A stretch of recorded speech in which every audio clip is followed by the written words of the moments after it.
CM Revanth Reddy అధ్యక్షతన CLP సమావేశం కొనసాగుతుంది. లోకల్ బాడీ ఎన్నికలపై చర్చిస్తున్నారు.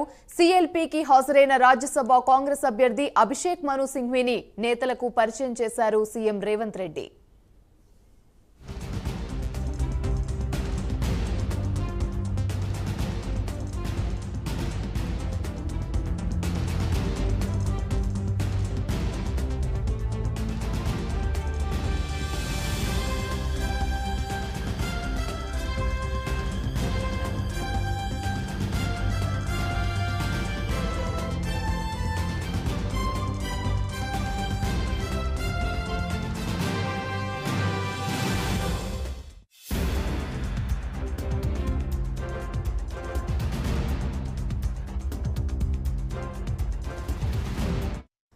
రైట్, ఇదే అంశానికి సంబంధించి మరిన్ని వివరాలు మా ప్రతినిధి నాగేంద్ర అందిస్తారు.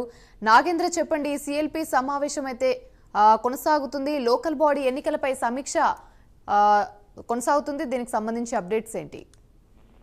Thank you Amani. కొద్దిసేపటి క్రితమే నానక్రామ్గూడలో ఉన్నటువంటి షేర్టాన్ హోటల్లో సీఎం రేవంత్ రెడ్డి అధ్యక్షతన సీఎల్పీ సమావేశం ప్రారంభమైంది. ఈ సమావేశానికి ఎమ్మెల్యేలతో పాటు అదేవిధంగా ఎమ్మెల్సీలు అదేవిధంగా ఎంపీలు అంతా కూడా ఈ సమావేశానికి హాజరు కావడం జరిగింది. ఈ సమావేశంలో ప్రత్యేకంగా ప్రస్తుతం రాజ్యసభ అభ్యర్థిగా ఉన్నటువంటి అభిషేక్ మను సింఘ్వీని ప్రస్తుతం ఎమ్మెల్యేలందరికీ కూడా సీఎం రేవంత్ రెడ్డి పరిచయం చేయడం జరిగింది. ఎందుకంటే తెలంగాణ రాష్ట్రం నుంచి రాజ్యసభ ఖాళీ అయింది. ప్రస్తుతం రేపు ఆయన తెలంగాణ రాష్ట్రంలో రాజ్యసభ అభ్యర్థిగా రేపు నామినేషన్ వేస్తున్నటువంటి నేపథ్యంలో ప్రస్తుతం ఆయన్ని ఎమ్మెల్యేలందరికీ సీఎం రేవంత్ రెడ్డి అయితే పరిచయం చేసినటువంటి పరిస్థితి అయితే కనిపిస్తుంది. ప్రస్తుతం ఈ అంశంతో పాటు ఎందుకంటే రాజ్యసభ ఎంపీగా ఉన్నటువంటి కేకే కాంగ్రెస్ పార్టీలో చేరిన తర్వాత రాజ్యసభకి రాజీనామా చేయడంతో ప్రస్తుతం ఆ రాజ్యసభ ఎంపీకి సంబంధించినటువంటి అంశం పైన ప్రస్తుతం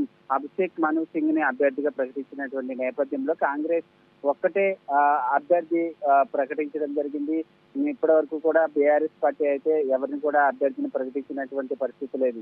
బీఆర్ఎస్ పార్టీ అభ్యర్థిని ప్రకటించకపోతే ఏకగ్రీవం అవుతుంది. ఒకవేళ బీఆర్ఎస్ పార్టీ మాత్రం అభ్యర్థిని ప్రకటిస్తే ఏ విధంగా ముందుకెళ్లాలన్న దానిపైన ప్రధానంగా సీఎల్పీ సమావేశంలో చర్చించబోతున్నారు. దీంతో పాటు మరొకవైపు స్థానిక సంస్థల ఎన్నికలకు సంబంధించినటువంటి అంశంలో మరికొద్ది రోజుల్లోనే తెలంగాణ రాష్ట్ర వ్యాప్తంగా కూడా స్థానిక సంస్థల ఎన్నికలు జరగబోతున్నటువంటి నేపథ్యంలో ఏ విధంగా ముందుకు వెళ్ళాలి, పార్టీ ఒకవైపు తెలంగాణ రాష్ట్రంలో అధికారంలోకి వచ్చిన తర్వాత 8 నెలల్లోనే ప్రభుత్వం చేస్తున్నటువంటి పథకాల హామీలు కానీ వివిధ కార్యక్రమాలకు సంబంధించినటువంటి అంశంలో ప్రత్యేక ప్రజల్లోకి తీసుకెళ్లాలి. ఇప్పటివరకు కూడా కాంగ్రెస్ పార్టీ చేసినటువంటి పథకాలన్నింటిని కూడా స్థానిక సంస్థల్లో ఉపయోగించుకోవాలనేటటువంటి అంశంలో ప్రస్తుతం కాంగ్రెస్ పార్టీ ప్రస్తుతం ఆ దిశగానే ఎజెండాను సైతం రూపొందిస్తున్నటువంటి పరిస్థితి కనిపిస్తుంది. ఈ అంశంతో పాటు మరొకవైపు తెలంగాణ రాష్ట్రంలో 2 లక్షల రైతు రుణమాఫీ చేసినటువంటి నేపథ్యంలో ప్రస్తుతం కాంగ్రెస్ పార్టీ ఈ అంశాన్ని పెద్ద ఎత్తున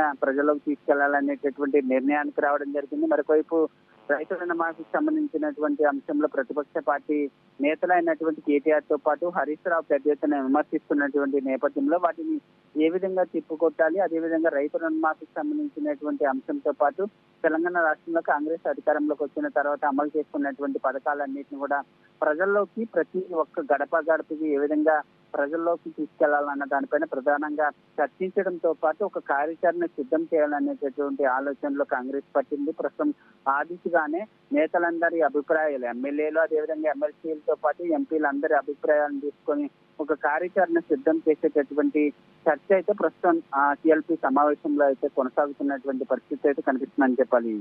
రైట్, థ్యాంక్ యూ నాగేంద్ర.